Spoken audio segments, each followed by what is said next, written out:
আষাঢ়ের শেষ, শ্রাবণের শুরু। বিকেল থেকে আকাশের দিকে তাকানো যাচ্ছে না। ঘন অন্ধকার নেমে এসেছিল। দেখে মনে হচ্ছিল আজকেই কেয়ামত ঘটে যাবে, কিন্তু সৃষ্টিকর্তার রহমতে সেটা আর হলো না। সন্ধ্যার দিকে সমস্ত অন্ধকার কেটে চাঁদের আলো দেখা মিলল। সেটাও খানিক সময়ের ব্যবধানে পাল্টে গেছে। বর্তমানে আকাশে অনেক মেঘ জমেছে। যে কোনো সময় অঝরে আকাশ ফেটে বৃষ্টি শুরু হতে পারে। উচ্চারণ করতে না করতেই বৃষ্টি শুরু হয়ে যায়। মাথার ওপর থেকে অবিরাম অবিচ্ছিন্ন মুষলধারে বৃষ্টি পড়ছে।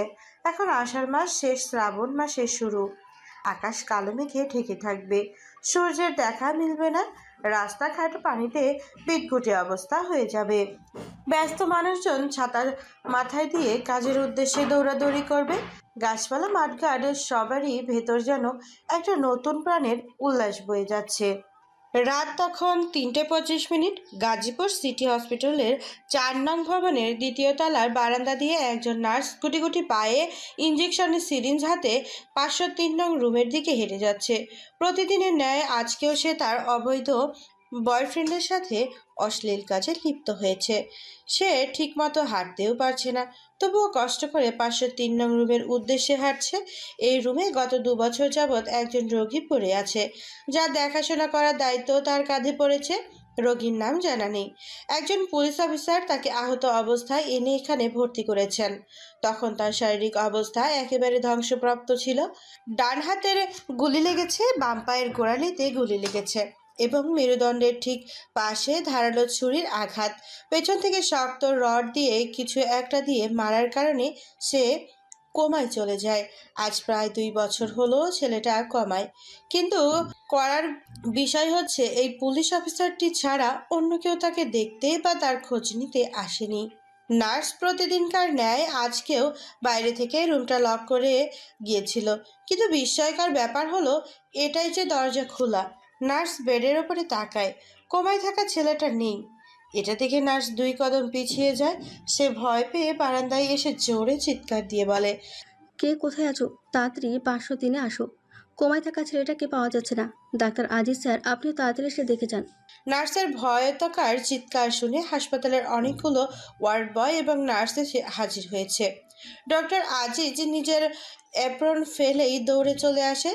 এসেই যখন তিনি দেখতে পান যে বেডের ওপরে কেউ নেই, রুমের কোথাও রোগীর অবস্থান নেই, তখনই তার মনের ভিতরে ভয় সৃষ্টি হতে শুরু করেছে। উনি চিৎকার দিয়ে সবগুলো ওয়ার্ড বয়দের উদ্দেশ্যে বলে, এখানে দাঁড়িয়ে দাঁড়িয়ে কাহিনী দেখলে হবে নাকি তাকে খুঁজতে হবে? রোগী দূরে কোথাও যায়নি। আশেপাশটা ভালো করে চেক করো, নিশ্চয়ই পেয়ে যাবে। দাঁড়িয়ে না থেকে যাও। ওয়ার্ড বয়গুলো দৌড়ে দৌড়ে চলে যায়। ডক্টর আজিজ মেঘলা নামের নার্সের সামনে এসে দাঁড়ায়। কড়া চোখে তাকিয়ে হাতের ঘড়ির দিকে সময়টা দেখে নার্সের উদ্দেশ্যে জিজ্ঞেস করে, রোগীকে কটার সময় ইঞ্জেকশন পুশ করার কথা ছিল, আর তুমি কখন এসেছো? মেঘলা, তুমি কি আজকেও তোমার বয়ফ্রেন্ডের সাথে ওসব অপকর্মে জড়িয়েছিলে? মেঘলা মাথাটা নিচু করে নিশ্চুপ হয়ে দাঁড়িয়ে আছে। তার কণ্ঠনালী দিয়ে কোনো প্রকার জবাব বের হচ্ছে না। আজিজ সাহেব এইবার বেশ রেগে মেঘলাকে দেয়ালের সাথে চেপে ধরে মেঘলা জোরাজুরি করতেই আজিজ সাহেব নার্সের মুখের কাছে মুখ নিয়ে বলে, আজকে যদি রোগীটাকে না পাওয়া যায় তাহলে আমি আমার আগের রূপে ফিরে আসবো, মনে রেখো কথাটা। আমাকে ছাড়ুন, ব্যথা পাচ্ছি আমি।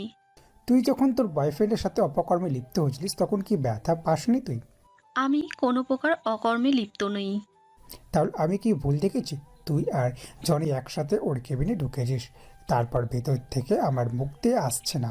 কাজের কথায় আয়, তুই শেষে কোন সময় রোগীর কাছে এসেছিলিস? 11টার দিকে সব কিছু গুছিয়ে আমি নিচে চলে আসি। তখন কি রোগী বেডের উপর আগের ন্যায় ছিল? হ্যাঁ, তবে আমি চলে আসার আগে তার ডান হাত হালকা করে রেসপন্স করছিল, কিন্তু ব্যাপারটা ঠিক বুঝিনি। ভেবেছিলাম আমার চোখের ভুল। কত বড় ভুল করে চলে আসলি! তখন যদি বিষয়টা আমার সাথে শেয়ার করতি তাহলে আজকে আর এমন ঘটনা ঘটতো না। আল্লাহ ভালো করে জানেন পুলিশ অফিসার আকরাম সাহেব সকালে এসে কি বলে আমাদের। আজিজ সাহেব মেঘলাকে ছেড়ে নিজ কেবিনের দিকে হাঁটা ধরে। নিচে তলার 443 নং রুমটায় ওনার কেবিন। তিনি যে জানালার পাশে দাঁড়িয়ে একটা সিগারেট জ্বালায়। বাইরে ঝিরিঝিরি বৃষ্টি পড়ছে। ওনার মাথায় আসছে না কোমা থেকে বের হয়ে রুগী কোথায় চলে গেল, নাকি কেউ তাকে নিয়ে চলে গেছে। এমন রোগীকে কেনই বা কেউ কিডন্যাপ করবে? বুঝে উঠতে পারছে না আজিজ সাহেব। তিনি মোবাইলটা একবার হাতে নিয়ে আরেকবার টেবিলের ওপরে রাখে। তিনি ভীষণ চিন্তায় মগ্ন। পুলিশ অফিসার আকরাম সাহেব এমন একটা ঘটনা শুনে কি রিয়াক্ট করতে পারে বুঝতে পারছে না। তিনি সিগারেটটাও আজ টেনশনে দূর করতে পারছে না। অবশেষে আজিজ সাহেব ডিসিশন নেন আকরাম সাহেবকে বিষয়টা জানাবে বলে মোবাইলটা হাতে নেয়। উনি যখন নাম্বারটা ডায়াল করলো তখনই ভারী জুতোর খটখট শব্দ তুলে কেবিনে প্রবেশ করলো লোকটা। মোবাইল স্ক্রিনের ওপর থেকে দৃষ্টি সরিয়ে এক নজর দেখায় চিনে ফেললো আজিজ সাহেব। শারীরিক দিক দিয়ে অনেকটা লম্বা এবং বেশ স্বাস্থ্যবান, বয়স 40-এর কম হবে না। লোকটা এসে একটা চেয়ার টেনে বসে, মাথা থেকে ফেল্টের টুপিটা খুলে টেবিলের উপরে রাখে। আজিজ সাহেব লক্ষ্য করলো মোটামুটি বৃদ্ধ বয়সেও লোকটা নিজের ঘন কালো চুলগুলো ধরে রেখেছে। সামনে বসা হতে লোকটার হাতের ইশারায় আজিজ সাহেব নিজ চেয়ারে স্থির হয়ে বসে। লোকটা মুচকি হেসে .30 রিভলভারটা বের করে কাচের টেবিলের ওপরে রাখে। পিস্তল দেখে আজিজ সাহেব ভয় পেয়ে যায়। লোকটা সিগারেটে ঠোঁট লাগায়, কিন্তু ভাগ্য খারাপ হলে যা হয় আর কি, লাইটারের সঙ্গ নেই। তিনি উৎফুল্ল কণ্ঠে বলে ওঠে, লাইটার হবে? আজিজ সাহেব অ্যাপ্রনের পকেট থেকে লাইটারটা বের করে লোকটা তার ডান হাতে এগিয়ে দিলেই আজিজ সাহেব নিজে উঠে যেয়ে লোকটার সিগারেটে আগুন জ্বালায়। লোকটা আবারও মুচকি হাসে। সিগারেটে লম্বা করে একটা টান দিয়ে ডান হাতটা টেবিলের উপরে নাড়াচাড়া করতে করতে হঠাৎই বলে ওঠে, আমি সিসিটিভি ফুটেজ চেক করে যা দেখতে পেলাম তাকে খুঁজে বের করা সম্ভব নয়, চলে গিয়েছে সে। আজিজ সাহেব থরথর করে কাঁপছে। এসি রুমের ভেতরেও ওনার কপালে ঘাম জমেছে। ওনার সামনে বসে থাকা লোকটা পুলিশ অফিসার আকরাম সাহেব, যার সাথে গত 6 মাস আগে দেখা হয়েছিল। এরপর আজকেই হঠাৎ দেখা। স্যার, আমি কিভাবে আপনার কাছে মাপ চাইলে আপনি আমাকে মাফ করবেন বলুন? হাতে মারা গেল লাখ টাকা, আর জীবন্ত হাতে অবস্থাও লাখ টাকা। পিস্তলের বুলেট থাকলেও মানুষ ভয় পায়, আবার বুলেট না থাকলেও ভয় পায়। বুলেটটার বিষয় না, তুমি কীভাবে কোনো স্টাইলে মানুষকে ভয় দেখাতে পারো সেটা হচ্ছে মূল মূল বিষয়। স্যার, আপনার স্টাইল দেখে আমি সত্যিই ভয় পেয়ে গিয়েছি। সাধারণ একজন রোগীর কারণে আমার প্রাণ নিয়ে খেলা করবেন না প্লিজ। আকরাম সাহেব টেবিলের উপর জোরে বাড়ি মেরে ভারী কণ্ঠে বলে ওঠে, তোমায় কে বলেছে রাফি একজন সাধারণ রোগী ছিল? তার মতো ভয়ঙ্কর ক্রিমিনাল এই এশিয়া মহাদেশে আর একটাও নেই। কখনো রিক্কি ভাইয়ের নাম শুনেছো? এই রাফি হচ্ছে সেই রিক্কি ভাই, যে কিনা এক সময় কেজিএফ শহরের বাচ্চা ছিল। তুমি তাকে সাধারণ রোগী বলে সম্বোধন করছো? সাহস দেখে তো আমি অবাক। আকরাম সাহেবের মুখ থেকে এমন কথা শুনে বিষম খায় আজিজ সাহেব। তার বুকের ডান পাশে কাঁপাকাঁপি করছে। উনি এতদিন যাবৎ যা চিকিৎসা করে আসছে সে কোনো সাধারণ রোগী নয়, বরং বাস্তবিক অর্থে রাক্ষসের রাজা রিক্কি ভাই নিজেই। আজিজ সাহেব হাই প্রেশার বেড়ে গেছে। তিনি নিজের বুক চেপে ধরেছে। ওই পাশে থেকে আকরাম সাহেবের পানি ভর্তি গ্লাসটা এগিয়ে দেয় তার দিকে। এক ঢোক পানি গেলে শান্ত হন তিনি। ভারী নিঃশ্বাস ফেলার শব্দে আকরাম সাহেবকে ওই দিন রাতের ঘটনা মনে করিয়ে দিচ্ছে, যেদিন মৃত্যু তিনি অতি নিকট হতে অনুভব করেছিল। আজিজ সাহেব টেবিলের ড্রয়ার থেকে নিজের সিগারেটের প্যাকেটটা বের করে একটা সিগারেট জ্বালায়। আকরাম সাহেব সিগারেটের তুলনায় ওর সিগারেটের মূল্য একটু বেশি। এটা দেখে আকরাম সাহেব কিঞ্চিত রাগান্বিত হন। সেটা তিনি মুখে না বলে ব্যঙ্গ বাক্য বোঝানোর চেষ্টা করেছে। বাইরে থেকে দরজায় ঠকঠক আওয়াজ শুনে রুমের ভেতরে অবস্থান করা 2জন ব্যক্তি সেদিকে লক্ষ্য করে দেখতে পায় যে মেঘলা নামের মেয়েটি স্থির হয়ে দাঁড়িয়ে আছে। পদবীতে নার্স। আজিজ সাহেব অনুমতি দিল তাকে ভেতরে প্রবেশ করার জন্য। মেঘলা হেঁটে সে টেবিলে হতে একটু দূরে দাঁড়িয়ে আছে, মাথাটা তার নিচু করা। আকরাম সাহেব লক্ষ্য করলো মেয়েটি কান্না করেছে। হঠাৎ এইভাবে মেয়েটির কান্না ওনাকে বেশ ভাবাচ্ছে। এই মেয়ে কোন কারণ ছাড়া এভাবে কান্না করার উদ্দেশ্য কি? মেয়েটা অস্থির হয়ে যায়। সে এসে আকরাম সাহেবের শরীরের সাথে শরীর স্পর্শ করে দাঁড়ায়। মেয়েটার স্বভাব চরিত্র ভালো বলে মনে হচ্ছে না, তাই আকরাম সাহেব জায়গা নিয়ে বসে। তবুও মেয়েটার শরীর ঘেঁষছে। এইবার আজিজ সাহেব ধমকে সুরে বলে, মেঘলা, এটা তোমার বয়ফ্রেন্ড নয় যে তুমি ওনার সাথে এমন আচরণ করবে। তিনি তোমার থেকে বয়সে অনেক সিনিয়র, আশা করি বুঝতে পেরেছো। আর যেটা বলতে এসেছো সেটা বলে এখান থেকে বিদায় হও। মেয়েটা হালকা জায়গা নিয়ে দাঁড়িয়ে পড়ে। আকরাম সাহেবের দৃষ্টি বারবার মেয়েটার কোমরের দিকে যাচ্ছে। সে হাত দিয়ে কিছু একটা ইঙ্গিত করার চেষ্টা করছে। আজিজ সাহেব আবারও বলে, মেঘলা, কিছু বলার থাকলে বলতে পারো। স্যার, বলছিলাম যে আকরাম সাহেবের সাথে পার্সোনাল কিছু কথা বলার ছিল। আপনি যদি বাইরে যেতেন কষ্ট করে। আমার কেবিনে দাঁড়িয়ে তুমি আমাকে বাইরে যেতে বলছো? সাহস দেখে আমি অবাক হচ্ছি বারবার। আকরাম স্যার, আপনি ওনাকে একটু বলুন না বাইরে যেতে। আপনি বললে আজিজ স্যার নিশ্চয়ই চলে যাবে। আজিজ এখানেই থাকুক, যেটা বলার তুমি সামনাসামনি বলো। কিন্তু কিভাবে? স্যার যেটা বলছি সেটাই হবে, তুমি সামনাসামনি বলো যা বলার। 503 নম্বর রুমের রোগীকে এখনও পাওয়া যায়নি। যারা খুঁজতে গিয়েছে তারা নিরাশ হয়ে ফিরে এসেছে। আজিজ সাহেবের কথাটা শোনা মাত্র ভয় পেয়ে বসা থেকে উঠে দাঁড়ায়। 2 কদম এগিয়ে নার্সের গালে কষে 2টা চড় মারে। আকরাম সাহেবের কাছে বিষয়টা মোটেও ভালো লাগেনি, তাই তিনি বলে উঠলেন, আজিজ নিজের জায়গায় বসো, আর যেটা হওয়ার সেটা তো হয়েই গিয়েছে। মেয়েটার কান্নাকাটি শুরু করে দিয়েছে। আকরাম সাহেবের পা দুটো ধরে বসে বলে, স্যার প্লিজ, আমার চাকরিটা বাতিল করবেন না। এখানে আমার কোনো হাত নেই। প্লিজ দয়া করুন আমায়। আমি আপনাদের সব কথা শুনবো। যা বলবেন তাই করব। প্লিজ চাকরিটা বাতিল করবেন না। নার্সের কান্না সহ্য হয় না আকরাম সাহেবের, তাই তিনি মেয়েটার 2 বাহুতে ধরে ওপরে ওঠায়। মেয়েটা আকরাম সাহেবের দিকে করুণ দৃষ্টিতে তাকাতে আকরাম সাহেব মেয়েটার কানের কাছে যেয়ে নরম কণ্ঠে বলে ওঠে, চাকরির কিছু হবে না, তার জন্য একটা শর্ত রয়েছে। স্যার বলুন কি শর্ত? আমি রাজি আছি। শান্ত হতো, অস্থির হওয়ার কিছুই নেই। ছোট শর্ত, তোমাকে আর আজিজকে খুশি করার দায়িত্ব তোমার। শুধু আজকে রাতের জন্য।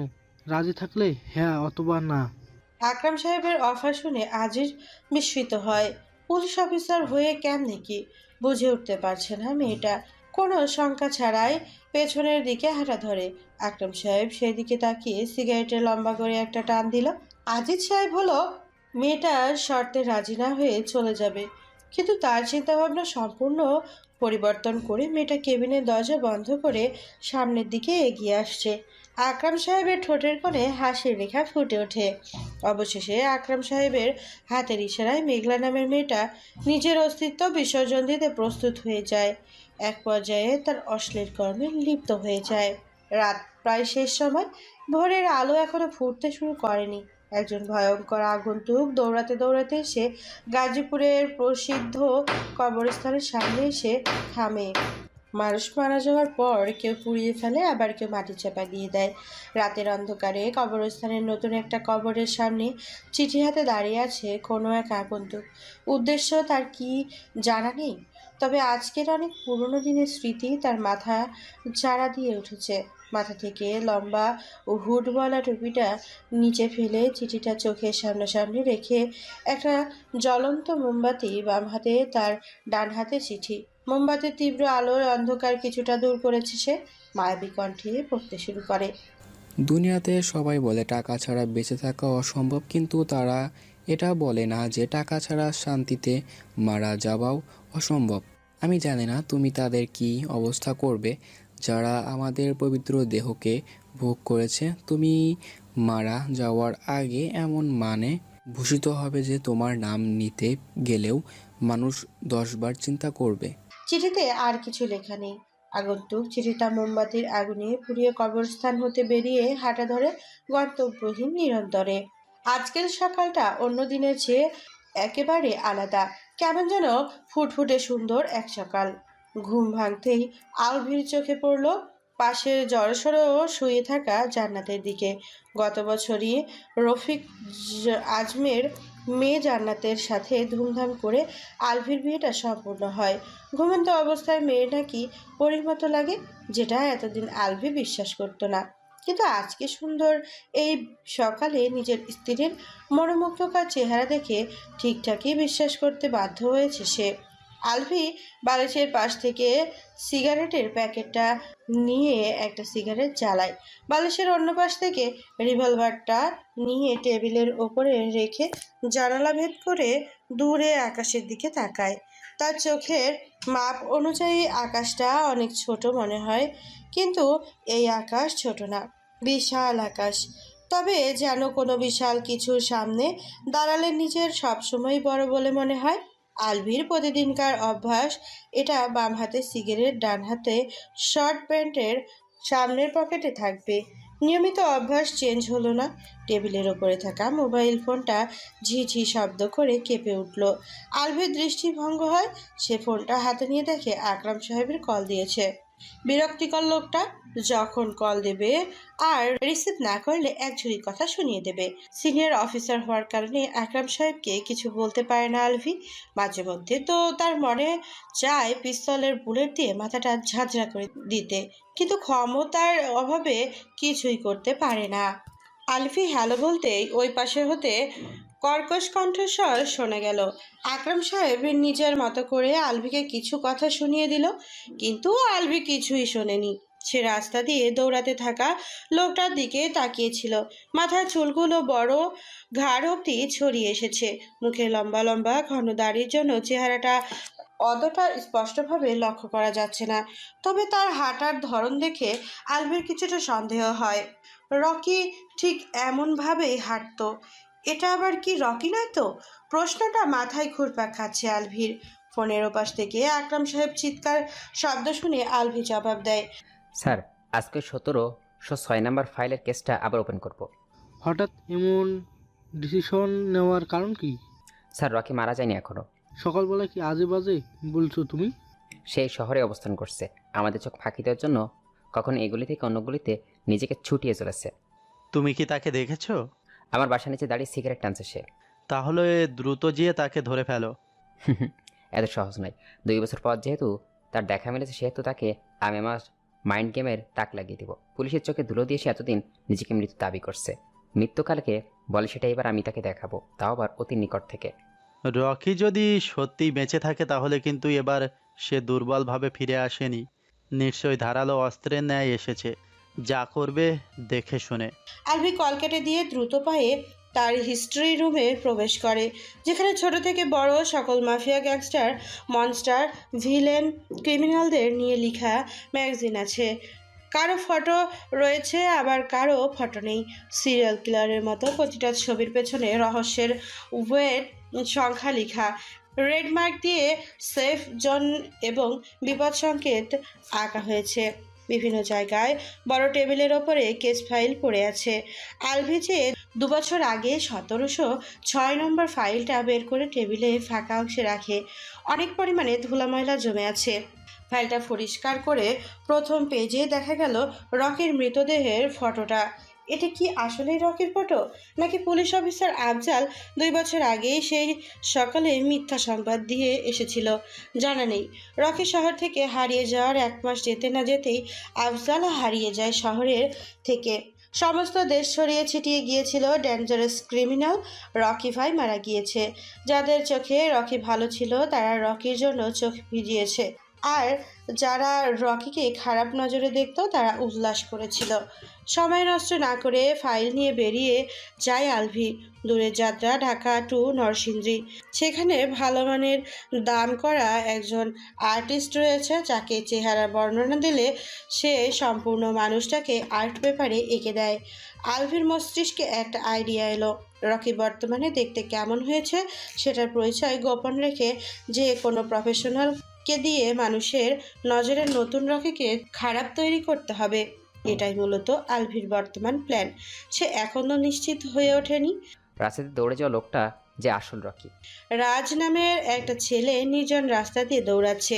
মূলত জীবন বাঁচানোর জন্যই সে দৌড়াচ্ছে। তার পেছনে একটা বাইক আসছে, যার মধ্যে 2টা ছেলে বসা। এই ছেলে 2টা মূলত রাজকে দৌড়াচ্ছে।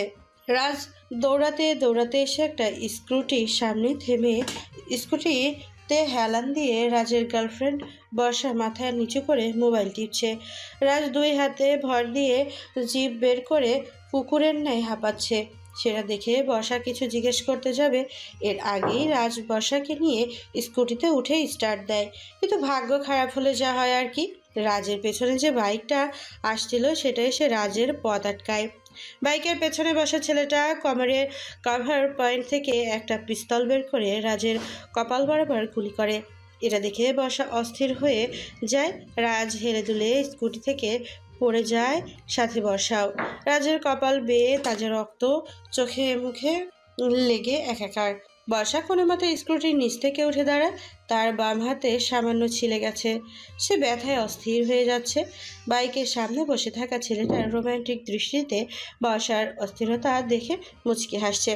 পেছন থেকে পিস্তল হাতে ছেলেটা সামনের ছেলেটাকে হাত দিয়ে ইশারা করছে বাইক স্টার্ট দেওয়ার জন্য। বর্ষা কান্না কান্না ভাব করে বাইকের মধ্যে থাকা ছেলে দুটোকে ভালো করে দেখে নেয়। সারাদিন ঝাঝা রোদ ছিল, তীব্র আলোয় মাথার চুল পড়ে যাওয়ার অবস্থা।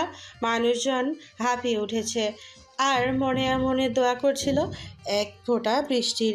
কিন্তু এক ফোঁটা বৃষ্টির বিনিময়ে আরও ঝাঁঝালো হয়ে তাপ দিচ্ছিল সূর্য। ঘামে ভিজে একাকার হয়ে গিয়েছিল মানুষজনের অবস্থা। সৃষ্টিকর্তা কাউকে নিরাশ করে না। ঠিকই সন্ধ্যা মেলাবার আগেই মেঘ জমে আছে কালো হয়ে, বাতাস বইছে শুরু করে দিয়েছে। পরিবেশটা উত্তপ্ত থেকে ঠান্ডা হতে শুরু করেছে। সূর্যের তাপের ভয়ে সারাদিন যারা ঘর থেকে বের হয়নি তারা এখন বের হয়েছে শরীরে ঠান্ডা বাতাস লাগানোর জন্য। বনানী 21 নম্বর রোডের এলাকায় ছেলেপুলেরা ক্রিকেট খেলা জমিয়েছে। রাজেন্দ্র সাহেবকে নিয়ে রাস্তায় বের হয়েছে ইব্রাহিম। দুজনের ঠোঁটে দুটো জ্বলন্ত সিগারেট। এলাকায় অনেকে তাকিয়ে রয়েছে এই দুইজনের দিকে, কেননা এই মহল্লার সব লোকই এতদিনে জেনে গিয়েছে ইব্রাহিম হচ্ছে ডেঞ্জারাস প্লেয়ার। সবসময় প্রোটেকশনের জন্য পিস্তল থাকে তার সাথে। এক কথায় বলতে গেলে বনানীর বাঘ হচ্ছে এই ইব্রাহিম, যার দাপটে এই এলাকাসহ আশেপাশের এলাকাগুলো কাঁপে। ছোট বড় সবাই সম্মানের চোখে সালাম দেয় তাকে। চট্টগ্রাম শহর থেকে পালিয়ে আসা অচেনা ইব্রাহিম আজকে ঢাকার মধ্যে অবস্থিত বনানী কাঁপায়। অনেক রাজনৈতিক নেতা এবং প্রফেশনাল মাস্তানগুলো ইব্রাহিমকে একেবারেই সহ্য করতে পারে না, তবে ইব্রাহিম কাউকে পরোয়া করে না। এরই মধ্যে ফোঁটা ফোঁটা বৃষ্টি পড়তে লাগলো। রাজেন্দ্র সাহেব আর ইব্রাহিম যে টং দোকানে বসে, তাদের দুজনকে 2 কাপ চা দেওয়া হলো। এতক্ষণ দোকানে অবস্থান করা লোকগুলো ভয় পেয়ে বৃষ্টির মধ্যে অন্য দোকানে চলে যায়, যেটা দেখে রাজেন্দ্র সাহেব একটু বিস্মিত হলো। ইব্রাহিম মুচকি হেসে বলে, সামান্য বিষয়ে চমকে গেলে কি হবে? সামনে তো আরও অনেক কিছু অপেক্ষা করতেছে আপনার জন্য। 2 বছরে তো ভালোই নাম ডাক কামিয়েছো। রিক্কি ভাইয়ের মতো তো আর অত বড় হয়নি। নাজবুলের কাছে শুনেছিলাম ওর নাম রাফি। আপনার কি মনে হয় রাফি এখনো বেঁচে আছে? মুচকি হেসে রাজেন্দ্র সাহেব হাতে সিগারেটটা শেষ হয়ে এসেছে, এটাই মনে হয় এই সিগারেটের শেষ টান ওনার ঠোঁটে। দুজনের মধ্যে যাকে নিয়ে কথা হচ্ছে আসলে সে কোনো সাধারণ ব্যক্তি নয়। এক সময়কার কেজিএফ শহরে শাসন করত রিক্কি ভাই, সকল মস্তানের মস্তান, যার নাম নিতেই পতেঙ্গার সমুদ্র কাঁপে। কোনো এক রাতের আধারে নিজের কাছের লোক তার সাথে বেইমানি করে পেছনে ছুরি বসিয়ে দেয়। সেই দিন রাতে দুটো ঘটনা ঘটে। রিক্কি ভাই ও শেষ হয় তার সাথে কেজিএফ শহরটাও পায় নতুন বাদশা, যার নাম কিঙ্কর হায়দার। কি ভাবছেন রাজেন্দ্রদা? ইব্রাহিমের কথায় ব্যস্তভাবে ফিরে আসে রাজেন্দ্র সাহেব। দোকানদার একটা সিগারেট এনে দিলে সেটা ঠোঁটে চেপে তিনি ইব্রাহিমের নিজের পকেট থেকে লাইটারটা বের করে সিগারেটে আগুন জ্বালিয়ে দেয়। দোকানদারের মুখ হা হয়ে গেল। বনানীর ডন ইব্রাহিম ভাই তাও আবার কোনো এক লোককে নিজের লাইটার দিয়ে আগুন জ্বালিয়ে দিচ্ছে। হ্যাঁ, বিষয়টা অনেক ভাবাচ্ছে। তাহলে কি এই লোকটাই ইব্রাহিমের চেয়ে পাওয়ারফুল, ক্ষমতার অধিকারী? সেদিনের ঘটনা নাজমুলের মুখ থেকে শুনে যতটা বুঝতে পারলাম, রাফি এখনও মারা যায়নি, বেঁচে আছে এখনও। তবে সে কোথায় সেটা তো সে নিজেই বলতে পারবে। তার যে গার্লফ্রেন্ড, কি যেন নাম, ও হ্যাঁ, শ্রাবণী, সে কোথায় এখন? তাকে পাওয়া গেলে রাফিকেও পাওয়া যাবে। কেননা শেষে ওদের ওপর যখন হোয়াইট স্মোক পতিত হয় তখন সেখানে আরও অনেকগুলো লোকের হাঁটার শব্দ শোনা যায়। তারাই বাঁচিয়েছে মূলত ওদের দুজনকে। শ্রাবণীকে পাওয়া গেলে রাফি কোনো ব্যাপার না। ইব্রাহিমের কথাগুলো অনেকটা মনোযোগ দিয়ে শুনল রাজেন্দ্র সাহেব। মন্দ বলে নি ইব্রাহিম, হতেও পারে শ্রাবণীকে পাওয়া গেলে রাফির সন্ধান এমনিতেই পাওয়া যাবে, কিন্তু সত্যিই কি এটা সম্ভব? রাফি যেমন ভয়ঙ্কর একজন শাসক, ঠিক তেমনই সে রহস্যময় একজন মাইন্ড গেমার। তাকে কি এত সহজে খুঁজে পাওয়া যাবে? বাইরে চলেন, বৃষ্টি থেমে গেছে, বাকি কথা রাস্তায় যেতে যেতে হবে। ইব্রাহিমের অফার মন্দ হয়নি। বাহিরে তাকায় রাজেন্দ্র সাহেব। বৃষ্টি থেমে গেছে, তবুও ঝিরঝিরে কয়েক ফোঁটা পড়ছে। এতে কোনো বড় সমস্যা হবে না। দোকান থেকে বেরিয়ে যায় দুজন। দোকানদার সেটা লক্ষ্য করে নিজের ফোনটা বের করে একজন আগন্তুককে কল দিয়ে বিষয়টা বলে। আগন্তুক শুধু হাসে, যেই হাসিতে মিশে আছে লাখো মানুষের রক্তের গন্ধ। আচ্ছা ইব্রাহিম, তোমার ওই পাগলা হাতি এখন কোথায়? নাজমুলের কথা বলছেন? সে তো এখন দিশেহারা হয়ে গেছে। ডায়মন্ড সিটিতে তো রাজত্ব করার খুব শখ ছিল তার, কিন্তু আফসোস হায়দার সবাইকে ব্যবহার করে পরবর্তীতে নিজের চাকর বানিয়ে ফেলেছে। তার মানে সে এখন ওখানে যেখানে রাক্ষসের দুনিয়া। শুধু সে নয়, রফিক, আজম, নিলয়, নীলা সকলে রয়েছে সেখানে। তবে হায়দার ব্যতীত কেউ ডায়মন্ডে হাত দিতে পারে না। তাহলে রাফির সাথে বেইমানি করে লাভ কি হলো? সেটা তো জানি না। এগুলো বাদ দিয়ে আপনার কথা বলেন, বিজনেস কেমন চলছে? বর্তমান বাজারের যে অবস্থা, ডায়মন্ডের চাহিদা একেবারেই কমে গিয়েছে। কেজিএফ যখন রাফির হাতে ছিল তখন তো ডায়মন্ডের চাহিদা বিশাল পরিমাণে ছিল, কিন্তু এখন তেমন প্রভাব পড়ছে না। বলতে না বলতেই বৃষ্টির ফোঁটা ঘন হয়ে পড়তে শুরু করেছে। ইব্রাহিম সঙ্গে সঙ্গে ছাতা মিলালেন। রাজেন্দ্র সাহেব জিজ্ঞেস করলো, ছাতা পেলে কোথায়?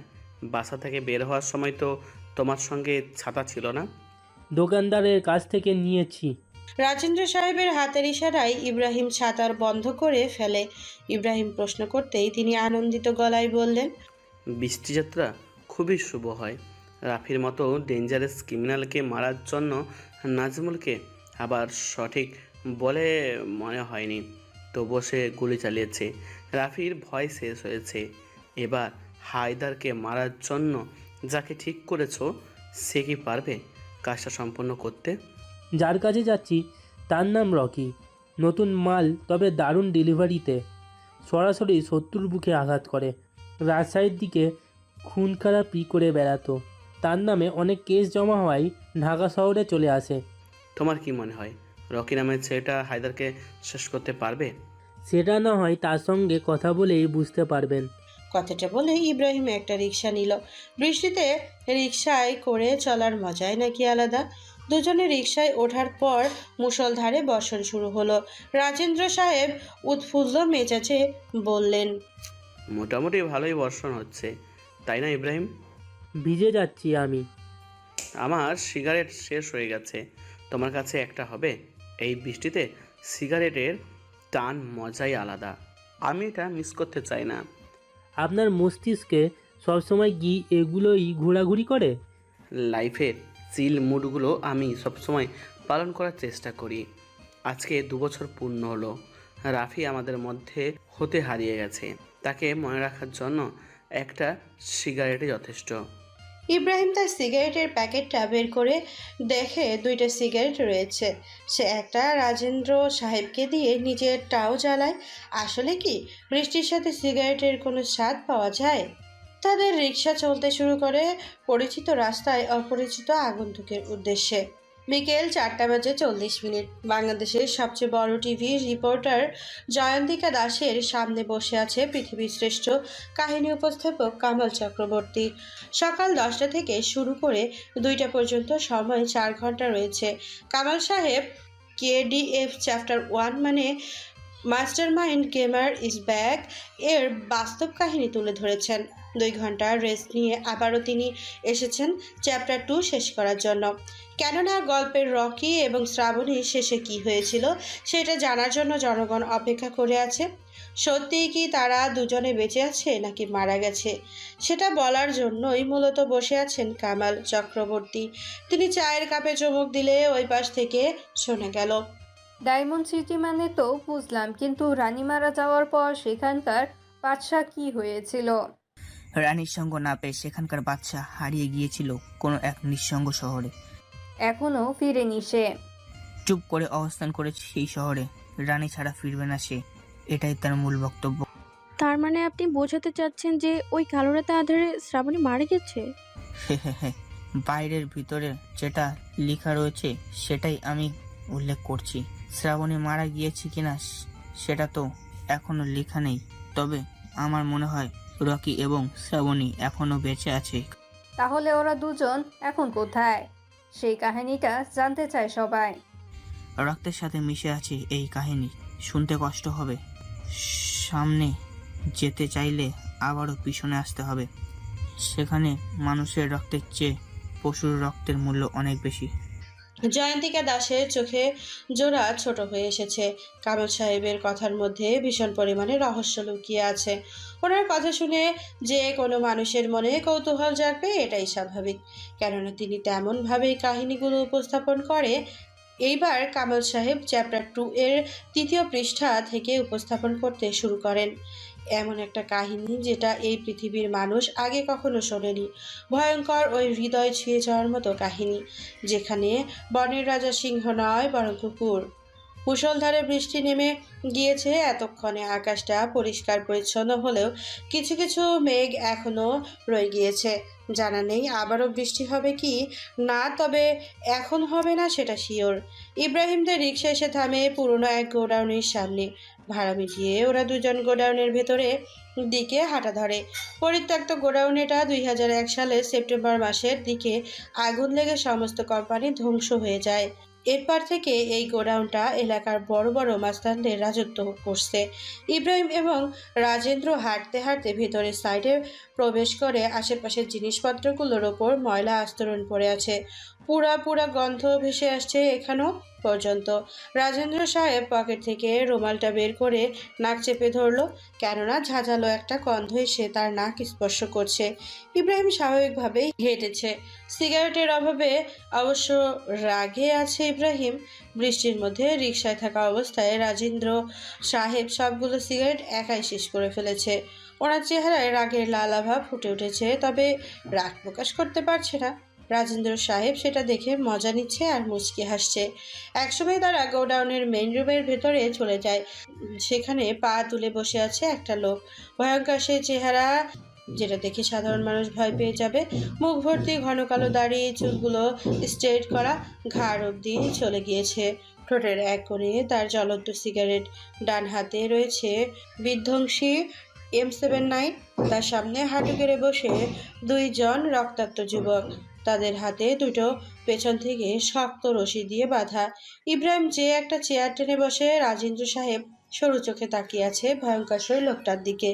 ছেলেটা তার হাতে থাকা M79 বন্দুকটি রিলোড নিয়ে নেয়। ডান পাশে হাঁটু গেড়ে বসে থাকা যুবকের বুকের ঠিক মাঝখানে বন্দুকের নল তাক করে রেখেছে। যুবকটির জীবন ভিক্ষার জন্য কান্নাকাটি করছে, তবে সেটা বেশিক্ষণ স্থায়ী হলো না। মুহূর্তের মধ্যেই ছেলেটা তার ট্রিগারে আস্তে করে চাপ দেয়। বুকের ভেতরে ভেদ করে বন্দুকের বুলেটগুলো বের হয়ে পেছনের দেওয়ালে যেয়ে পতিত হয়। কয়েক ফোঁটা রক্ত ছিটকে এসে তার মুখে লাগে। সে লাথি মেরে লাশটি নিচে ফেলে দেয়। বাম পাশে ছেলেটা দেখে নিজের প্যান্ট ভিজিয়ে ফেলেছে, বন্দুকটা টেবিলের উপরে রাখে। ভয়ঙ্কর সেই ছেলেটা স্টাইলিশ চশমার ফাঁকে দিয়ে ইব্রাহিম এবং রাজেন্দ্র সাহেবকে দেখে নেয়। মাথার রুমালটা হাতে নিয়ে মুখমণ্ডলে লেগে থাকা রক্ত পরিষ্কার করতে করতে বলে ওঠে সে, বড় মাফিয়া হওয়ার চেয়ে গুলির পাতিমাস্তান হওয়া অতি উত্তম। কেননা বড় বড় মাফিয়ারা যখন কঠিন কাজ করতে না পারে তখন তারা পাতিমাস্তানগুলোকেই স্মরণ করে। কথাটা বলে সে আরেকবার তার বন্দুক চালায়, কিন্তু বুলেট যে কারো বুকে কিংবা মাথায় লাগেনি। আবারও বন্দুকের বুলেট নষ্টও হয়নি। শোনা গেল শুধু কারো গলা চিরে চাপা আর্তনাদের চিৎকার। সবাই সেদিকে তাকিয়ে দেখতে পায় যে বাম পাশের ছেলেটা তার পুরুষাঙ্গ চেপে দাঁড়িয়ে আছে। রাজেন্দ্র সাহেবের চোখে জোড়া রসগোল্লার মতো বড় হয়ে গিয়েছে। একটা মানুষ কতটা ভয়ঙ্কর হলে সে অন্য একজনের পুরুষাঙ্গে গুলি করতে পারে? বন্দুক চালানোর সময় তার হাত একটুও কাঁপেনি। ইব্রাহিমের হালকা ধাক্কায় রাজেন্দ্র সাহেব নিজেকে ঠিক করে আবারও সরু চোখে তাকায়, কারণ তিনি শুনতে পায় ভয়ঙ্কর ছেলের ভয়ঙ্কর মুখের বাণী।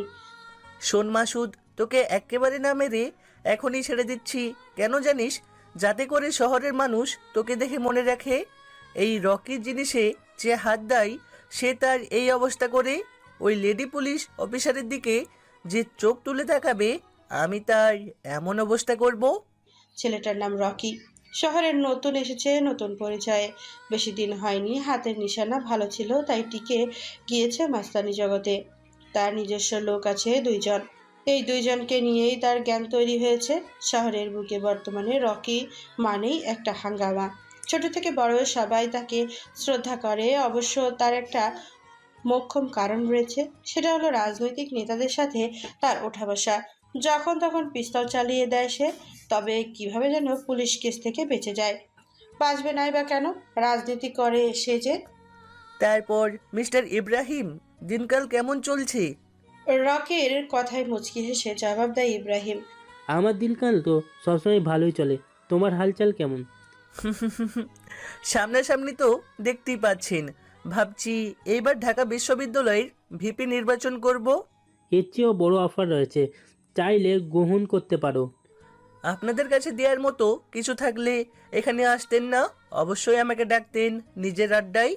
রকি এমন চৌকস কথা শুনে রাজেন্দ্র সাহেব মুগ্ধ হয়। তিনি কেসে গলাটা ঠিক করে নেয়। রুমের মধ্যে বর্তমান 3 জন অবস্থান করছে। পরিবেশে সিগারেটের গন্ধ মম্ম করছে। কিছুক্ষণ আগে খুন হওয়া যুবকের রক্তের গন্ধে বমি চলে আসার মতো অবস্থা হয়েছে। ইব্রাহিম পাশে বসা নতুন ব্যক্তিকে দেখে রকির মনোযোগকে পর্যবেক্ষণ করলো। রাজেন্দ্র সাহেবের চোখে কিসের এক বিষাদ। ওনার খোঁচা খোঁচা দাড়ি ভরা রুক্ষ গালে মশার ঠোঁটের শক্ত স্পর্শ। রাজেন্দ্র সাহেব মশা তাড়িয়ে টেবিলের উপর থেকে একটা সিগারেট জ্বালালো। তোমাকে অফারটা ইব্রাহিম নয়, আমি করছি। অপরিচিত আগন্তুকের অফারে আমি রাজি হব কেন? বিশ্বাস করো তো ইব্রাহিমকে। আমি সৃষ্টিকর্তা ব্যতীত অন্য কাউকে বিশ্বাস করি না। বিশ্বাস না করলে তো বড় কিছু হতে পারবে না। ছোট মরিচে কিন্তু ঝাল বেশি। আর আমি মনে করি যার নাম কামানোর সেটা আমি কামিয়ে ফেলেছি, নয়তো আপনাদের মতো লোকেরা আমার আড্ডায় আসতো না। আড্ডা কারো বাপের হয় না, নিজের আড্ডা নিজেকেই বানিয়ে নিতে হয়। রকি তার বাবাকে সেই ছোট্টবেলায় হারিয়েছে। কারো মুখে বাবা ডাকটা শুনে তার হৃদয়ে আঁচড় লাগে। রাজেন্দ্র সাহেব মুখে এখন বাবা শব্দটি শুনে তার মনে পড়ে যায় ওই দিন রাতের কথা। চোখ জোড়া বন্ধ করলে ভেসে ওঠে কালো রাতের আধারে পেছন হতে ছুরি এবং সামনে থেকে পিস্তল চালানোর দৃশ্য। রকি তার 2 হাতের আঙ্গুলগুলো ফুটিয়ে কোমরে গুজে পিস্তলটা বের করে টেবিলের উপর নাড়াচাড়া করতে করতে বলে, কাকে টপকাতে হবে সেটা বলে কেটে পড়ুন, আর ছবি থাকলে ছবি দিয়ে যাবেন। তোমার পারিশ্রমিক কেমন? আপনার পাশের জন মানে ইব্রাহিম ভাইকে জিজ্ঞাসা করেন, তিনি ভালো বলতে পারবেন। রাজেন্দ্র সাহেব ইব্রাহিমের দিকে তাকাতেই ইব্রাহিম রকিকে উদ্দেশ্য করে বলে ওঠে, রকি, কাজটা কিন্তু অনেক কঠিন। এই রকির কাছে কোনো কাজই কঠিন নয়। আপনি বলুন, আমি আমার মস্তিষ্কে ঢুকিয়ে রাখছি। কেজিএফ শহরের বর্তমান বাদশা হায়দারকে শেষ করতে হবে। বিনিময়ে তুমি যা চাইবে তাই পাবে। রকি উচ্চস্বরে হেসে ওঠে, যেটা শুনেই ইব্রাহিম এবং রাজেন্দ্র একজন আরেকজনের দিকে তাকিয়ে চোখাচোখি করলো। রকি মাথায় কোনো প্রকার টেনশন নেই, এইটা তার অঙ্গভঙ্গিতে বোঝাই যাচ্ছে। সে তার হাতে থাকা জ্বলন্ত সিগারেটটা ফেলে দেয়, যেটা সে কিছুক্ষণ হলো জ্বালিয়েছে। 2টা টানও দেয়নি এখনো পর্যন্ত। রকি হাসি থামায়, টেবিলের ওপর ভর দিয়ে রাজেন্দ্র সাহেবের দিকে সামান্য ঝুঁকে বলে ওঠে, কাজটা আমার জন্য কোনো ব্যাপার না, তবে রিস্ক আছে অনেক। আমি করে দিব, কোনো সমস্যা নেই। তাহলে তো শেষ হয়েই গেল। এবার বলো কি চাও তুমি? পাশ থেকে ইব্রাহিমের হাসি উজ্জ্বল কণ্ঠ শুনে রকি সেদিকে তাকিয়ে এমন একটা কথা বলে ওঠে, যেটা শুনে নিমেষেই 2জনের চেহারা অন্ধকার নেমে আসে।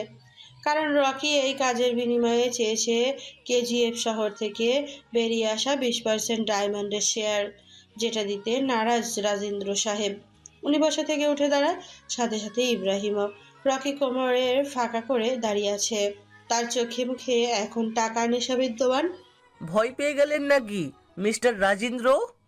আমি ভয় পাই না, মানুষকে ভয় দেখাই। তাহলে ডায়মন্ডের শেয়ার আরও 10% বাড়িয়ে মোট 30% করে আমাকে ভয় দেখান। সেরকম কোনো ইচ্ছে নেই আমার। ডায়মন্ডের শেয়ার ব্যতীত যা চাও তুমি সেটাই আমি দেব। ক্ষমতা, টাকা, নারী, যা চাইবে সেটাই পাবে। রকি একটা সিগারেট জ্বালিয়ে কিছুক্ষণ ভাবলো। তার চিন্তা ভাবনা সম্পূর্ণ আলাদা। অনেক সময় মানুষজন তাকে ব্রেইন হ্যাকার বলে সম্বোধন করে, কারণ তো একটাই, রকির মাস্টার মাইন্ড গেম যে রাজেন্দ্র সাহেবের কথায় সায় দিয়ে বলে। ক্ষমতা, টাকা, নারী, এই তিনটাই চাই আমায়। সামনের নির্বাচনে আমার বিরুদ্ধে যে নির্বাচন করবে এমন কোনো মায়ের ছেলে দেখতে চাই না আমি। রাজেন্দ্র সাহেব পকেট থেকে অর্ধভেজা চেকবুকটা বের করে সেখানে কিছু টাকার পরিমাণ লিখে সাইন করে সেটা রকিকে দিয়ে দেয়। রকি সরু চোখে তাকিয়ে চেকটা নিয়ে দেখে 50 লক্ষ টাকার পরিমাণ লেখা হয়েছে।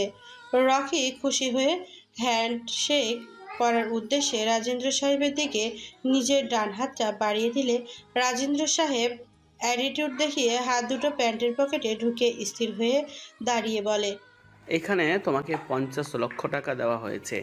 কাজ শেষে এর 40 গুণ টাকা তোমাকে দেওয়া হবে। ক্ষমতা পেয়ে যাবে পর্যাপ্ত পরিমাণে। আর নারী, প্রতি রাতে নতুন আগন্তুকের সজ্জিত হয়ে একজন করে আসবে তোমার বিছানা গরম করতে। তবে সঠিকভাবে কাজটা শেষ করার চাই আমার, নয়তো। আপনি নাকে তেল লাগিয়ে ঘুমিয়ে পড়ুন, বাকি চিন্তা আমায়। তবে নিজের জবান রাখার চেষ্টা করবেন, নয়তো হায়দারের মতো ভয়ঙ্কর বাদশাকে মারার সাহস যেহেতু জেগেছে, সেহেতু আপনার অস্তিত্ব বিলীন করতে আমার বেশি সময় লাগবে না। রাজেন্দ্র সাহেব কথা বাড়ায় না, সিগারেটে টানতে টানতে বেরিয়ে যায়। ইব্রাহিম এসে রকির কাঁধে হাত দিয়ে বলে, যাত্রা শুরু করো অতি দ্রুত, কেননা সামনে হায়দারের সৈন্য সংখ্যা বেড়ে যাবে। হায়দার যতই ভয়ঙ্কর হোক না কেন, তার সৈন্য সংখ্যা যতই বৃদ্ধি হয়ে যাক না কেন, আমি রকি কথা দিচ্ছি ও শহরে যে তাকে কুকুরের ন্যায় মারবো, তাও আবার সকলের সামনে। সেটা আমি জানি তোমার রাগ সম্বন্ধে, আর সেখানে যাওয়ার পথ আমার লোক তোমাকেই জানিয়ে দেবে। মনে হয় না সেটা আমাকে জানিয়ে দিতে হবে। মানে তুমি কি ডায়মন্ড সিটিতে গিয়েছো আগে কখনো? সেটা আপনার কাছে রহস্য হয়েই থাকুক। ইব্রাহিম রকির কাঁধ থেকে হাতটা নামিয়ে বেরিয়ে যায় পুরো গোডাউন থেকে। ভেতরে রয়ে যায় রকি নামক একটা দেহ। সে বাহিরে যাওয়ার উদ্দেশ্যে হাঁটা ধরলে বাক্সের পেছনে থেকে একটা সুন্দরী মেয়ে বেরিয়ে আসে রকির সামনে। হঠাৎ করেই মেয়েটি রকির সামনে চলে আসায় রকি সেটা লক্ষ্য করেনি, যার কারণে সে সামান্য ভয় পেয়ে যায়। ভালো করে তাকাতেই সে দেখতে পায় যে মেয়েটা তার অতি পরিচিত। গোডাউনের দক্ষিণ পাশে রকি নিজের থাকার জন্য গোপন ক্যামেরা তৈরি করেছে, যেখানে সে পার্সোনাল টাইম কাটাতে পারে। সেই সুন্দরী মেয়েটাকে নিয়ে ওই কামরাতে চলে যায়। কিছুক্ষণ পরই শুনতে পাওয়া গেল কামরার ভেতর থেকে কারো চিৎকার।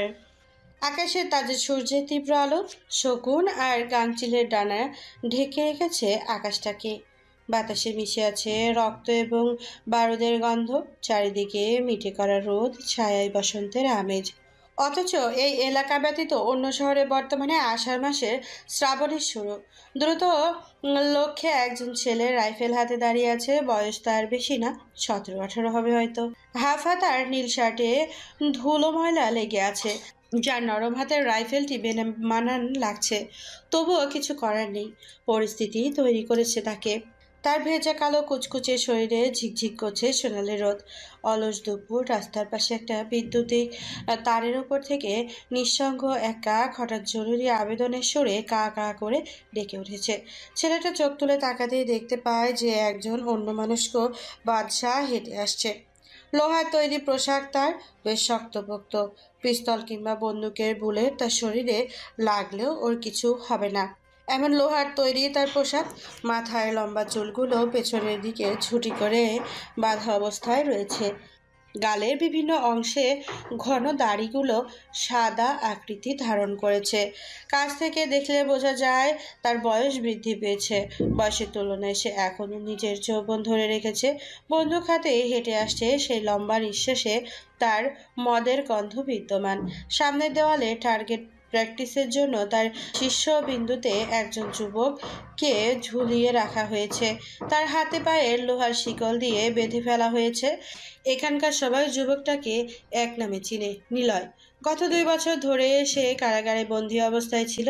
বর্তমানে এখানে যা কিছু হচ্ছে চোখের সামনে, সবকিছুর অবস্থান হচ্ছে কেডিএফ শহর, যার পরিপূর্ণ রূপ হচ্ছে কয়লার ডায়মন্ড ফাইল্ড। এখানকার বর্তমান বাদশাহ হায়দার, সেই ব্যক্তিটাই হায়দার যার শরীরে রুহার পোশাক পরিধান করা। রিক্কি ভাইকে যখন খুঁজে পাওয়া যাচ্ছিল না, তখনই হঠাৎ করে আবির্ভাব হয় এই নিলয়ের। সেই সমস্ত শহরে রাজত্ব করতে শুরু করে। তখন তার বাণী ছিল নীলা। নিলয়ের নেতৃত্বে আবারও শুরু হয় মাইনিং এর কাজ। এক রাতে 400 কোটি টাকার ডায়মন্ড পাচার করা হয় বর্ডার দিয়ে বার্মাতে। আস্তে আস্তে নিলয় টাকার ক্ষমতার নেশায় আসক্ত হয়ে যায়। ডায়মন্ড সিটির সমস্ত জনগণের ওপর সে তার বাহিনী দিয়ে আক্রমণ শুরু করে। 2 বেলা খাবার খাওয়ার সুযোগ না দিয়ে সে মাইনিংয়ের কাজ করত এবং সেখান হতে ডায়মন্ডের উৎপত্তি হতো। এইভাবে চলছিল দিনকাল। তবে সেটা বেশি দিন টিকেনি। রিক্কি ভাইয়ের মৃত্যুর খবর পেয়ে হায়দার বসে না থেকে হঠাৎই কেডিএফ এর ওপর আক্রমণ করে। কোনো প্রস্তুতি ছাড়া এমনভাবে আক্রমণ নিলয় বুঝে উঠতে পারেনি। 2 দিকের সৈনিক আহত হয়ে এক পর্যায়ে নিলয় তা সামাল দিতে ব্যর্থ হয়ে 53 দিনের রাজত্ব থেকে বহিষ্কার হয়ে কারাগারে বন্দী হয়। আজকে প্রায় 2 বছর পর নিলয়কে কারাগার থেকে বের করা হয়েছে। সিটির সমস্ত শ্রমিকগুলো কাজ বাদ দিয়ে এসেছে নিলয়কে কি শাস্তি দেয় সেটা দেখার জন্য। নিলয় আশেপাশে তাকায়। রাইফেল তাক করে বেশ কিছু সৈনিক দাঁড়িয়ে আছে, তাদের আঙ্গুলের ট্রিগার পর্যন্ত রাখা। অনুমতি পেলেই যেন ট্রিগারে চাপ দেবে। কিছুদিন যাবৎ ডায়মন্ড সিটিতে বেশ গরম পড়েছে, অথচ সময়টা শীতকাল। কথাটা শুধু সেখানেই গ্রহণযোগ্য, কেননা বাংলাদেশের অন্যান্য অঞ্চল বর্তমানে বর্ষাকাল। হায়দার একটি সৈনিককে চোখ দিয়ে কিছু একটা ইশারা করতেই সে দৌড়ে যে চেয়ার নিয়ে আসে। হায়দার চেয়ারে স্থির হয়ে বসে বাম হাত দিয়ে বন্দুকটি মাটিতে চেপে ধরল। তার শরীরের সমস্ত ভর এখন বন্দুকের ওপর। হুইস্কি বোতলের কয়েকটা চুমুক দিতে দিতে তার চোখ পড়ল কতগুলো জনগণের মধ্যে নিচে বসে থাকা অন্ধ এক বৃদ্ধ লোকের দিকে, যেটা থেকে মুহূর্তের মধ্যে হায়দারের ঠোঁটের করে হাসি ফুটে ওঠে। ওর পাশে অবস্থান করা একটি সৈনিক বৃদ্ধ লোকটাকে টেনে হিঁচড়ে হায়দারের সামনে এনে দাঁড় করায়। হায়দার হুইস্কির বোতলে শেষ চুমুক দিয়ে বন্দুক হাতে উঠে দাঁড়ায়। এই নাজিবুল, নিলয়কে নিচে নামিয়ে তার হাত পা থেকে শিকল খুলে দেয়। কথাটা বলতে বলতে হায়দার নিচের লম্বা বাম্বু সিগারেটের জ্বালাতে ব্যস্ত হয়ে যায়। নিলয়কে ছেড়ে দেওয়ার কথা শুনে উপস্থিত সকলে অবাক হয়ে যায়। নাজিবুর নামের সৈনিকটা নিজ জায়গায় হতে নড়ে না। হায়দার সামনে তাকিয়ে যখন দেখতে পায় নিলয় এখনো উপরে ঝুলে আছে, তখন সে রেগে বলে, আমার কথা কি বুঝতে তোর অসুবিধা হচ্ছে নাজিবুর? নাজিবুর কিছু বলতে গেলে তার আগেই নিলয় বলে ওঠে, আমি যেই অবস্থায় রয়েছি সেই অবস্থাই ভালো। তোকে উপরে রেখে গেম খেলতে ভালো লাগবে না, তাই নিচে নামাচ্ছে। আর কেমন গেম খেলতে বাকি রেখেছো তুমি? আমি তো এখন আমার খেলা শুরু করিনি। নিলয় কিছু বলে না, চুপ করে আছে। নাজিবুর নিলয়কে নিচে নামিয়ে তলোয়ারের এক আঘাতে শরীর থেকে শিকল খুলে দেয়। নিলয়ের এখন কেমন যেন হালকা হালকা মনে হচ্ছে। তার যদি পাখির ন্যায় ডানা থাকতো তাহলে কতটাই না ভালো হলো। বাধাহীন আকাশে নিশ্চুপ হলে ঘুরে বেড়াতো। সেই সকল চিন্তা বাদ দিয়ে হায়দারের দিকে তাকায়। হায়দার তার নিজের বন্দুকটি ওই অন্ধ লোকটার হাতে দিয়ে নিলয়ের দিকে তাক করায়। নিলয় ভয় পেয়ে নড়াচড়া করতে গেলেই 2টা সৈনিক মিলে তাকে ঠিক জায়গায় দাঁড় করায়। সবাই বন্দুক নামিয়ে ফেলো, আর একটা বন্দুক নিলয়ের হাতে দেয়। তার বন্দুকের বুলেটের কোনো অভাব যেন না হয়। হায়দারের মুখে থেকে এমন কথা শুনে সত্যিই অবাক করেছে নিলয়কে। আশপাশে সকল জনগণের চোখ ছানা বড়া হয়ে গিয়েছে। নিলয় হাত বাড়ালে একজনের সৈনিক তার নিজের কাঁধ থেকে রাইফেলটা খুলে নিলয়ের হাতে দেয়। প্রায় 2 বছর পর হাতে বন্দুক পেয়ে তৃপ্তির মুচকি হাসি দেয় নিলয়। সে বন্দুকের বুলেট চেক করে নেয়। জোড়ায় জোড়ায় 6টা বুলেট লোড করা। বুলেট চেক করে লাভ নেই। তুমি যে কত বড় ক্রিমিনাল সেটা আমার জানা আছে। I am not a criminal, I am king of diamond city.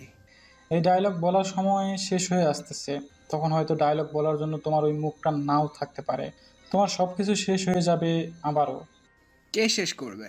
কে আছে আমার সাথে সংঘর্ষ করার মতো বীরবল? বল, তুই নিলয় 1000 বছর সাধনা করেও আর পারবি না।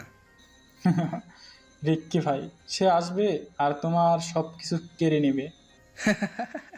সে তো মারা গিয়েছে, একদিন ওর লাশ পচে গিয়ে মাটিতে মিশে গেছে। বাঘের ভয়ে সিংহ লুকিয়ে আছে ঠিকই, কিন্তু আরেকবার ডায়মন্ড সিটিতে রাজত্ব করতে পিছপা হবে না সে। তার আগমন অতি নিকটে, যেটা আমি দেখতে পাচ্ছি। হায়দার আর সহ্য করতে পারল না। বৃদ্ধ লোকটার হাত থেকে বন্দুকটি নিয়ে গুলি করে নিলয়ের উদ্দেশ্যে। নিলয় সরে দাঁড়ায়। বন্দুকের বুলেট যেয়ে লাগে টার্গেট দেওয়ালের শীর্ষবিন্দুতে। হায়দার বন্দুকটি আরেকবার রিলোড নিয়ে নেয়। ঠোঁটের বাম কোণে ঝুলে আছে জ্বলন্ত বাম্বু সিগারেট। নিলয় থেমে নেই। দুজনের বন্দুক থেকে 2টা বুলেট বের করে একই সাথে সংঘর্ষ হয়। চূর্ণ বিচূর্ণ বিকট শব্দে পরিবেশটা থমথমে হয়ে যায়। ওই পাশে হতে শোনা গেল হায়দারের স্মিত হাসির শব্দের সাথে কর্কশ কণ্ঠের আওয়াজ। তোকে মাফ করে দিতে পারি একটা শর্তে, আমার হয়ে কাজ করতে হবে, তাও আবার দেশের দায়িত্ব নয়, ডায়মন্ড সিটির সেনাপতি। মৃদুস্বরে হাসে নিলয়। গালে দাড়িতে কয়েকটা টান দিয়ে কিছু একটা ভেবে নেয় সে। সামনের দিকে এগিয়ে যেতে বন্দুকটা নিচে ফেলে হায়দারের ঠোঁটের কোণে হাতে জ্বলন্ত সিগারেটটা নিয়ে নিজের ঠোঁটে লাগায়। নিলয়ের আচরণ দেখে আশেপাশের সৈনিকগুলো বন্দুক তাক করে। হায়দার হাত দিয়ে ইশারা করে বন্দুক নিচে নামাতে। সৈনিকগুলো তাই করলো। বন্দুক নামিয়ে পজিশন নিয়ে ঠিক হয়ে দাঁড়ায়। নিলয় সিগারেটের ধোঁয়াগুলো ছাড়তে ছাড়তে বলে ওঠে, উত্তরপ্রদেশে একটা চেকপোস্ট রয়েছে। আমি যখন ছিলাম তখন সেটা ছিল, বলে রাখা ভালো। রিক্কি ভাই যখন রাজত্ব করতো তখনই এই চেকপোস্ট চালু ছিল। এরপর হতে কোনো শ্রমিক সেখানে কাজ করতে যায় না। সবার ধারণা মতে রিক্কি ভাইয়ের কোনো বড় সড়ো শক্তি ওই চেকপোস্টের পাশে লুকিয়ে আছে এখনো। তুই এখন কি করতে চাচ্ছিস? ওই চেকপোস্ট থেকে মাইনিংয়ের কাজ আবারও শুরু করব। উপস্থিত শ্রমিকগুলো 2 কদম পিছিয়ে যায়। সৈনিকগুলোর চোখে মুখে ভয়ের ছাপ স্পষ্ট, কেননা সবাই রিক্কি ভাইকে জমের মতো ভয় পায়। তবে শক্তিমানের ওর মতোই ভয়ঙ্কর। নিলয় আবারও বলে, চেকপোস্টের সাথে একটা পুল রয়েছে। ওই জায়গার সুরক্ষার জন্য যেখানে গার্ডের প্রয়োজন, অতি দ্রুত 400 জন গার্ডকে ওখানে শিফট করতে হবে, তবেই খেলা জমবে। নয়তো বাঘ শিকার করার আগে সিংহ শিকার করে চলে যাবে। হায়দার শুধু নিলয়ের কথায় সায় দিয়ে জায়গা ত্যাগ করে। নিলয় উঁচু টিলার উপরে উঠে সমস্ত সিটির ওপর চোখ বুলায়। ধুলো ময়লায় পরিবেশ দূষিত হয়ে যাচ্ছে, যার কারণে গাছপালাগুলো মারা যেতে শুরু হয়েছে। হাতে কোনো কয়েকটা গাছ রয়েছে, সেগুলোর অবস্থাও ভালো নয়। এই গাছগুলো যদি মারা যায় তাহলে হয়তো অক্সিজেনের অভাবে সমস্ত শহর জীবিত মানুষের চেয়ে মৃত মানুষের সংখ্যা বেড়ে যাবে। হায়দার নিজের শক্তি বৃদ্ধি করেছে, তার সৈন্যদলের সংখ্যা বাড়ছে। আশেপাশের এলাকাগুলো থেকে বখাটে ছেলেরা এসে ভিড় জমিয়েছে ডায়মন্ড সিটিতে সৈনিক হিসাবে কাজ করার জন্য। হায়দার নিলয়কে জীবিত ছেড়ে দিয়েছে নিজের রাজ্যের সেনাপতির দায়িত্বে। সে কোনো বড় ধরনের প্ল্যান তৈরি করেছে। ব্যাপারটা কিন্তু অনেক রহস্যময় হয়ে যাচ্ছে। কথাটা বলে গালের নিচে হাত রেখে টেবিলের ওপরে ভর দিয়ে মিস্টার কামাল সাহেবের দিকে হাসি উজ্জ্বল দৃষ্টিতে তাকায়। জয়ন্তিকা দাস কামাল সাহেব কফির কাপ হাতে এক চিবুক হাসলো এবং মিষ্টি সুরে বললেন, এত অভিনয় করার কিছু নেই, এটা শুধু কাল্পনিক, এছাড়া অন্য কিছু নয়। রাজা ভুইয়ানকে আমি ভালো করেই চিনি। তিনি যা লিখেছেন সেটা বাস্তবতা রয়েছে, সামান্য কিছু কাল্পনিক মিলে তৈরি হয়েছে এই গল্পের সম্পূর্ণ বাস্তবিক কাহিনী। প্লিজ আপনি পরবর্তীতে শুরু করেন। জয়ন্তিকা দাসের আত্মবিশ্বাস দেখে বেশ পরিমাণ মুগ্ধ হয় কামাল সাহেব। তবে বলে রাখা ভালো, এই গল্পের বেশ কিছু স্ট্রিপ অবাস্তব হতে তুলে ধরা হয়েছে, যেগুলো কামাল সাহেব উপস্থাপনা করতে শুরু করেছেন। প্রায় 1 ঘন্টা হয়ে গেল এক জায়গায় বসে রয়েছেন রকি। তার সামনে 3টি হুইস্কির বোতল, 2টা প্লেটে আস্ত 2টা ফায়ার চিকেন, সাথে কাজু এবং চীনাবাদাম। অনেকেই আছে হুইস্কি খাওয়ার সময় স্ন্যাক্স তাদের চাই। অনেকেই আবার মনে করে অ্যালকোহলের সঙ্গে স্ন্যাক্স খেলে সেটা শরীরে তেমন ক্ষতি করে না এবং হুইস্কি হজম করা সহজ হয়।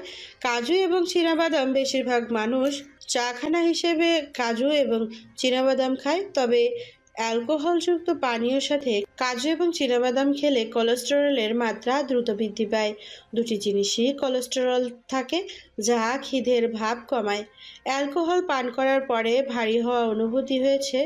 এছাড়া অ্যালকোহলের সঙ্গে সোডা বা কোল্ড ড্রিঙ্কস মিশিয়ে পান করলে শরীরের জলশূন্যতার মতো সমস্যা দেখা দিতে পারে।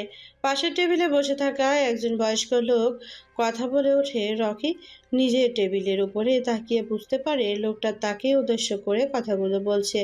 রকি সেদিকে গুরুত্ব দিল না, কেননা লোকটার মাথায় সমস্যা রয়েছে। তা না হলে কেউ বিনা পয়সায় বারে আসে মদ পান করতে? 10 মিনিট পরেই গ্লাস ভরে দেওয়ার জন্য হাতছানি দিয়ে ডাকলো লোকটা। রকি উঠল না, নিজের জায়গায় স্থির হয়ে বসে থাকলো। লোকটা উচ্চস্বরে ডাকাডাকি শুনে বারের মালিক এসে লোকটাকে গালমন্দ করতে থাকে। ব্যাপারটা রকির কাছে মোটেও ভালো লাগেনি, তাই সে উঠে যায় বিষয়টি সমাধান করার জন্য। কিন্তু অবাক করার বিষয় হচ্ছে কি, রকি সেখানে যাওয়ার আগেই একজন আগন্তুকের আগমন ঘটে সেখানে। রকি একটু এগিয়ে গেলে দেখতে পায় আগন্তুক একটা ছেলে, যার গম্ভীর মুখ, নিরাসক্ত দৃষ্টি, মুখে 2টো দাগ, একটা ডান চোখের নিচে আর একটা কপালের বাম দিকে ঘেঁষে। সারা মুখে 1 ইঞ্চি লম্বা কুচকুচে কালো দাড়ি, নাকটা লম্বাটে, গায়ের রং রোদে পুড়ে তামাটের মতো। ছেলেটাকে দেখে অনেকটা আফ্রিকার মহাদেশীয় জাতির মতো লাগছে, কিন্তু সে বাংলাদেশি এটা তার মুখ থেকে অনবরত বাংলা ভাষা শুনে বেশ বুঝতে পারা যাচ্ছে। মদ পান করে টাকা না দেওয়ার কারণে মূলত বারের মালিক গালমন্দ করছিল লোকটাকে। হঠাৎ ছেলেটা এসে বারের মালিককে সমস্ত খরচপাতি দিয়ে ভাগিয়ে দেয়। সে একটা চেয়ার টেনে বসে, বয়স্ক লোকটা তার সামনাসামনি বসে মাতলামি করছে। এই মাত্রই একজন ওয়েটার এসে ওদের টেবিলে বেশ দামি ব্র্যান্ডের 2টা হুইস্কির বোতল দিয়ে যায়, সাথে প্লেট ভর্তি কালো জলপাই আর খোসা ছাড়ানো কাজু বাদাম। ভাঁজ করা হাত দুটো এক করা তার উপর চিবুক রেখে গম্ভীর মনোযোগের সাথে বয়স্ক লোকটার জলপাই আর হুইস্কি খাওয়ার লক্ষ্য করছে রকি। কালো করে লোকটা একটার পর একটা প্যাক বানাচ্ছে আর লোকটা শেষ করছে। রকি এইবার বেশ বুঝতে পারলো যে লোকটার প্রফেশনাল খিলাড়ি। সে উঠে দাঁড়ায়, হাতে গুনে 3বার কালো ছেলেটাকে লক্ষ্য করে বেরিয়ে যায় বার থেকে। চারিদিকে শান্ত আর নিরিবিলি। ঢাকা বিশ্ববিদ্যালয়ের পূর্ব পাশে এই সময় দিকটায় তেমন কেউ আসে না। পুকুর পাড়ে দাঁড়িয়ে আছে রকি, সাদা কালারের পাঞ্জাবির ওপরে কালো রঙের একটা চাদর গায়ে। পুকুরের পানিতে 2টা হাঁস ব্যতীত দৃষ্টি কারে এমন কিছু নেই আশেপাশে। ছোট মনে বিশাল কৌতূহল জাগিয়ে তুলেছে রকিকে। অদ্ভুত একটা বিষয়, বিনা নির্বাচনে রকি ঢাকা বিশ্ববিদ্যালয়ের ভিপি নির্বাচিত হয়ে গিয়েছে। কিছুক্ষণ পরেই এটার ঘোষণা করা হবে। সে দিকটায় সে নিজেকে প্রস্তুত করছে। আজকে তার বিশেষ একটা দিন। লজ্জার একটা ভাব রয়েছে তার মধ্যে। প্রয়োজন ছাড়াও যে ব্যক্তিগত পিস্তলের বুলেট নষ্ট করে, তার অনুমতি ছাড়া শহরের বড় বড় প্রজেক্ট একটাও চালু হয় না। সেটা কি লজ্জা পাচ্ছে? নিজে নিজে বিষয়টা ভাবতেই রকি ঠিক করে নেয় নিজেকে। বস, স্টেজে আপনার সিট শূন্য হয়ে আছে, বাকিরা নিজের জায়গায় অবস্থান করছে। প্রিন্সিপাল স্যার আপনাকে তাড়াতাড়ি যেতে বলছে। ঘাড় ঘুরিয়ে পেছনে ফিরে তাকায় রকি। 3-4টা গোলাপ ফুল হাতে একটা ছেলে দাঁড়িয়ে আছে। প্রথমে দেখাতেই চিনে ফেলল রকি, এটা তার অতি নিকটের ছেলে, নাম তার শাকিল। হ্যাংলা টাইপের ছেলে, দেখে বোঝার উপায় নেই যে সে কতটা ভয়ঙ্কর। সবসময় কোমরে 2 পাশে 2টা পিস্তল থাকে। এই পর্যন্ত এতগুলো মার্ডার করেছে হিসাব নেই। পুলিশ তাকে কিছু বলতেও পারে না, কারণ সে সবাই জানে শাকিল নামের ছেলেটা রকি ভাইয়ের ডান হাত বাম হাত। কি হলো ভাই, কিছু বলছেন না যে? শাকিলের কথা শুনে রকি দূরে প্রদেশের মেয়েগুলোর ওপর থেকে দৃষ্টি সরিয়ে নিল। কিছুক্ষণ আগেই রকির চোখে পড়ে মেয়েগুলো, 4টা মেয়ে সবার পরিধানে সাদার সাথে হলুদ কালারের শাড়ি। তারা রকির দিকে কিছুক্ষণ তাকিয়ে নিজেদের মধ্যে কি যেন হাসাহাসি করতে করতে এক পর্যায়ে চলে যায়। রকি এইবার শাকিলের কথার জবাবে বলে, গোলাপ ফুল পেলি কোথায়? আর এগুলো দিয়ে কি করছিলি? একটা মেয়ে দিয়েছে, আমি ভাবতেও পারিনি সে আমাকে প্রপোজ করার উদ্দেশ্যে ফুলগুলো দিয়েছে। এটা ভার্সিটি, মনে রাখবি। আর আমি এই ভার্সিটির বর্তমান নতুন ভিপি। এখানে আমার সম্মান রয়েছে। আমি চাই না তুই এমন কোনো কাজ করিস যার কারণে পরে আবার আমার ক্ষতি হোক। দুঃখিত ভাই, আর কখনো এমন হবে না। যার ফুল তাকে দিয়ে আসবি। সবসময় মনে রাখবি একটা কথা, মাস্টারদের হৃদয়ে প্রেম ভালোবাসা বলতে কিছু নেই। দেহের স্বাদ মেটানোর জন্য পতিতালয় রয়েছে। কথাটা বলে থামে না রকি, হাঁটতে শুরু করে। মাঠের ঠিক উত্তর পাশে মস্ত বড় এক মঞ্চ তৈরি করা হয়েছে। আঙ্গিনার সামনে শিক্ষার্থীদের অভাব নেই, বলতে গেলে এক প্রকার ভিড় জমেছে। সবাই মনে কৌতূহল জেগেছে, কে সেই ব্যক্তি যার এত ক্ষমতা নির্বাচন ছাড়াই ভিপি নির্বাচিত হয়ে গিয়েছে। রকি স্টেজে উঠে গিয়েছে। কয়েকজন শিক্ষক ফুলের তোড়া দিয়ে তাকে বরণ করে নেয়। ভার্সিটির প্রিন্সিপাল আজমল সাহেব রকিকে সকলের কাছে তুলে ধরে নতুন এক পরিচয়ে, ঢাকার মাস্তান নয় বরং ঢাকার বিশ্ববিদ্যালয়ের ভিপি হিসেবে। অনুষ্ঠানের প্রায় অনেকক্ষণ যাবৎ চলেছে, বেশ জাঁকজমক। রকি সকলের কাছ হতে বিদায় নিয়ে চলে আসে। তাকে এগিয়ে দেওয়ার জন্য উপস্থিত হয়েছে রকি, আয়ান, শামীম সহ আরও অনেকেই। রকি সজীবকে উদ্দেশ্য করে জিজ্ঞেস করে, রাকিব, তুমি তো এই ভার্সিটির একজন শিক্ষার্থী। যতটুকু দেখেছি তোমার তো বেশ নামডাক রয়েছে। একটা কথা জানার ছিল তোমার থেকে। ভাই বলতে পারেন, কোনো সমস্যা নেই। এখানে না বলাই ভালো, পরে এক সময় বলবো। ভাই পার্সোনাল কথা না থাকলে এখানে বলতে পারেন, কোনো সমস্যা হবে না। এরা সবাই আমার বন্ধু। তোমাদের ভার্সিটিতে একটা মেয়ে পড়াশোনা করতো, কি যেন নাম তার? হ্যাঁ, শ্রাবণী। তাই বাবা বাংলাদেশের সবচেয়ে বড় কোম্পানির ম্যানেজার। শ্রাবণী কি এখনো এই ভার্সিটিতে পড়াশোনা করে? রকি কথাগুলো শুনে রকিব কিছুক্ষণ চুপ করে থাকে। আশেপাশে ছেলেগুলো নিজেদের মধ্যে চোকাচোকি করছে। রকি সেটা বুঝতে পেরে মুচকি হেসে একটা সিগারেট জ্বালায়।